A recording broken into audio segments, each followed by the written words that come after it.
Okay. Hello, everyone. And today I want to talk about something very important to me and the reason that I do the work that I do. So I want to tell you a couple stories and I want to share with you something important that we're all missing in the world. I will never forget the day that I got a phone call that my dear friend Dan Eisen had suicided. I remember exactly where I was sitting. I remember the room that I was in. And more than all of that, I remember how I felt. I remember the shock, the sadness, the feeling of loss that came over me. I went into the shower, and as I was crying and feeling the water come over my body, I realized something else. In that exact moment, I wasn't actually feeling sad for Dan right then. What I was feeling was jealousy. I was crying from an envy that he had found the courage to do what I was still so afraid of, but I desperately wanted. And I'm not going to talk too much about my journey out of that darkness that I had been drowning in. But I am going to talk about because there were several components that came to me piece by piece that were important for the completion of that healing. But I am going to talk about the most important one, and I'm going to share that briefly with you today. The thing that began me on the journey and the thing that opened up a whole new possibility for me that I had never been able to see before.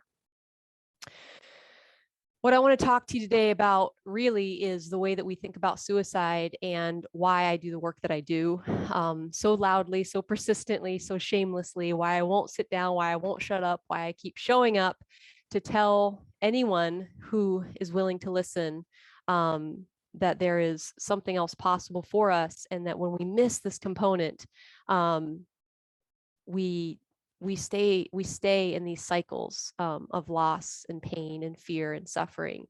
And I want to talk about why that is and what we're missing. So many people in the world are under this illusion that suicide is the end of a life. We get the phone call or we read about it in the newspaper and we think to ourselves, someone died today. Maybe even someone that you loved. But the truth is that that person didn't die when their heart stopped beating or when their lungs stopped breathing.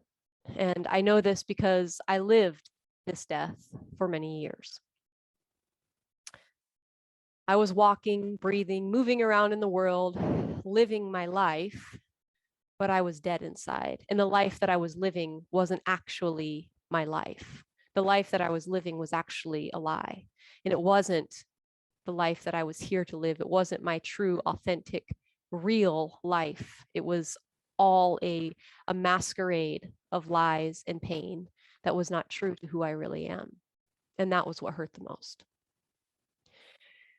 Dan Eisen was one of the brightest lights in the world that I've ever known, with the biggest heart, the biggest smile. And I had no idea that he was thinking that the world would be better off without him. My cousin Jason was the same way. He was beautiful, kind, generous. He was one of those people that everyone was always happy to see, that people always wanted to be around, right? They always wanted him there. And I remember always thinking like, oh, like I saw how loved he was. I saw how bright and beautiful and everything. And I just thought, if I could just be that person, if I could just have that life, then everything would be okay. That's what I'm missing, right? He had the social status all dialed in. He had the adventurous life, the bright smile, the contagious personality, the cool job, all the friends, right? It just seemed like he had everything. And yet there was a pain inside of him that no one knew about. When our hearts, our souls, our spirits are experiencing death and decay, it eventually reaches a point where it does not feel compatible with life. Death happens on the inside before it ever happens on the outside. And that is where a life is truly lost. It can feel hopeless because when we are so deep in that death and decay of our human spirit, it can feel like there is no life to be found. It can feel as though this is the truth of who we are. And because of that, this is the way our life will always be. The problem is that the thing that's causing all of this pain is a lie that we have believed and that we have brought so deeply into our hearts, it now feels like the truth. The world and everything around us is telling us, is confirming it, right? Everyone's telling you who you are. They're looking at your life. They're looking at your addiction, your bank account, your body. They're looking at the way that you parent. They're looking at all the things that you're not contributing, the ways that you're screwing everything up, the ways that you're failing, the ways that you're hurting people. And they're seeing all this evidence in the world. And they're telling you, see, this is who you really are. This is who you are. This is why you're worthless. This is why you're not good enough. This is why no one loves you. And you begin to believe it. And you look around at your life and you see all this evidence. Yeah, shit, it's true. Look at this mountain of evidence. Look at all these things. How could I possibly be worthy? How could I possibly be lovable? And we believe this lie so deeply that we have lost sight of any other possibility. But I'm here to tell you that the only reason you are feeling that loss and that pain is because there's something that you have either forgotten or perhaps that no one has ever told you. There is a truth that you are not seeing. This may be what you're going through right now, but the thing that you're missing is that this is not who you are.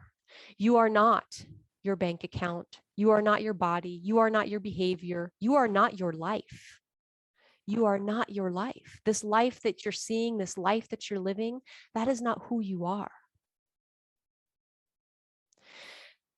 There's something else waiting for you.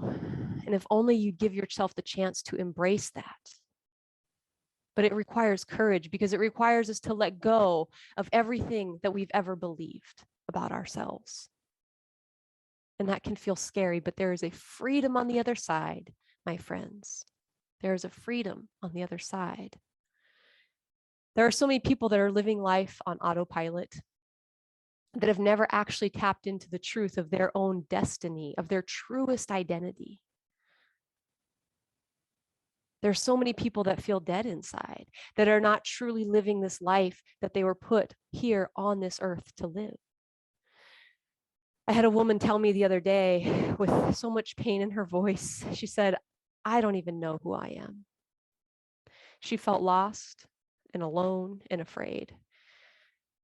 And I see so many people striving to get everything right, to check all the boxes, the relationship, the friend group, the job, the degree, the house, the body, the money, the outer appearance and approval of the world that would finally, hopefully, just someday maybe allow them to finally feel worthy, lovable, accepted. That would finally allow them to believe that they were enough, just as they are. So many people are slowly dying inside as their souls decay from this deeply rooted belief that they cannot run from, that they cannot perform their way out of. The belief that they are somehow intrinsically defective, broken, unworthy, unlovable. And so they are rushing through life, scrambling, trying to get everything right, trying to make their parents proud, trying to look good from the outside, trying to get the job, trying to get the relationship, trying to beat the addiction. Because if I can just do all the things the world tells me to do, then everything will be okay.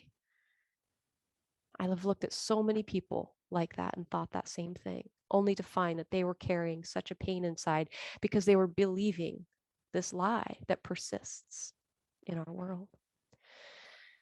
I was called to a cyanide poisoning recently for a man that had decided to suicide. And the note that he left on the table for his family shared all the pain and the hopelessness that he had been carrying for so long. And we managed his airway. We initiated IV access in order to administer the cyano kit that would begin to reverse the effects of the cyanide in his system.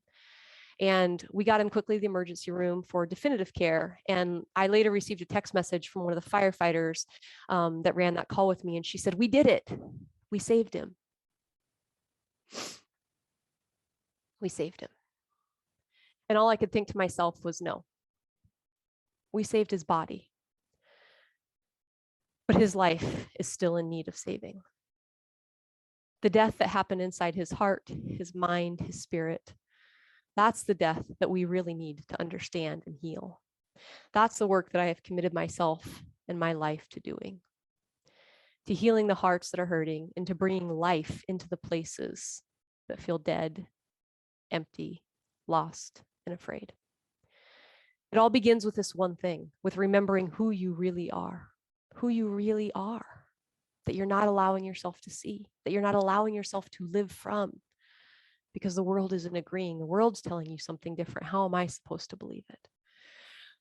Our lives can feel so real, but more often than not, we're just living out a lie, and the world around is mirroring those lies right back to us as the truth of who they think we are.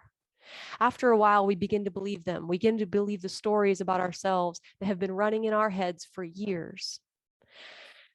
And I just want to tell you, I had not a shred of evidence of anything good about me in my life, in my world. If I was to look around at what everyone else thought about me, my nickname was fucking Robin. No, I literally had not a shred of evidence to believe anything other than that I was a worthless, drunk, homeless, alcoholic, friendless, just completely a disaster, drowning in pain. And I had not a shred of evidence to believe something different. And yet somehow I knew there was this deep knowing in me. I was like, this doesn't feel right. This isn't the truth. This isn't the truth of who I really am. The Buddha says that all human suffering comes from a forgetting of who we really are. My world began to change the day that I questioned everything. The day that I thought to myself, what if these people are wrong? What if I'm wrong? What if this life that I'm living isn't really my life? What if it's all a lie?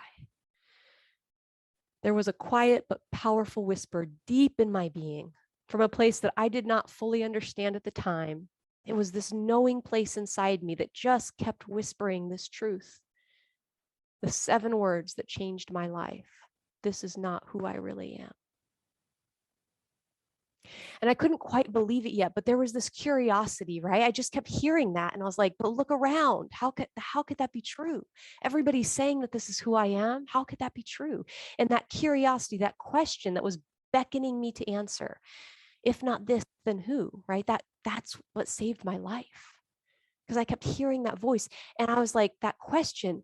And I was like, well, if it's not this, then who would that be? Who might I truly be if I was able to let go of all these lies and find that place inside me where that whisper keeps coming from? That is what saved my life. And it brought me to my deepest truth, my brightest purpose, and the life that I was always meant to live. I didn't have the answer yet. I didn't believe all those things yet, that I was lovable, that I was worthy. I couldn't quite, it didn't feel right. And that voice, this is not who you really are. I couldn't quite believe it, but I was curious. I wondered, I was like, what if that was true? Could it be true? Could all of this really just be a lie that I'm living? It's not magic, right? It was an excavation of finding my truest self. And it's not just for people like me, right? This is for anyone who's willing to let go of the lies that you have been believing about yourself for so long. Anyone who's willing to consider the possibility that the world might be wrong about you, that you might be wrong about you, if that's what you're telling yourself. The truth is that you are beautiful, that you are worthy, that you belong in this world, that you are lovable exactly the way you are, and that you are powerful beyond measure. That is the truth. And I understand, I know it's okay if you don't believe it yet. You don't have to believe it just yet. But can you open yourself up to the possibility that it might be true, even if you can't see it? Can you live in that question of what if it was true? What if I was missing something? What if there's another version of me that I have not yet uncovered? What if it was possible? That's enough to be willing to consider the possibility. I didn't understand how I was going to get to that place until I did it. But I just, because of that curiosity and that possibility, that wondering of what if, I put one more foot in front of another and in front of another, and I began searching and looking. A woman recently told me, she said, Robin, if you knew the truth about me, right? And I said, no, stop right there. We had been talking for a few minutes. And I said, it's the other way around. If you only knew the truth about you, if you only knew the truth about you and who you really are, you would never say those things about yourself. Are you willing to look at yourself through my eyes, even if it's just for a moment? And consider that there might be something else that you're just not seeing.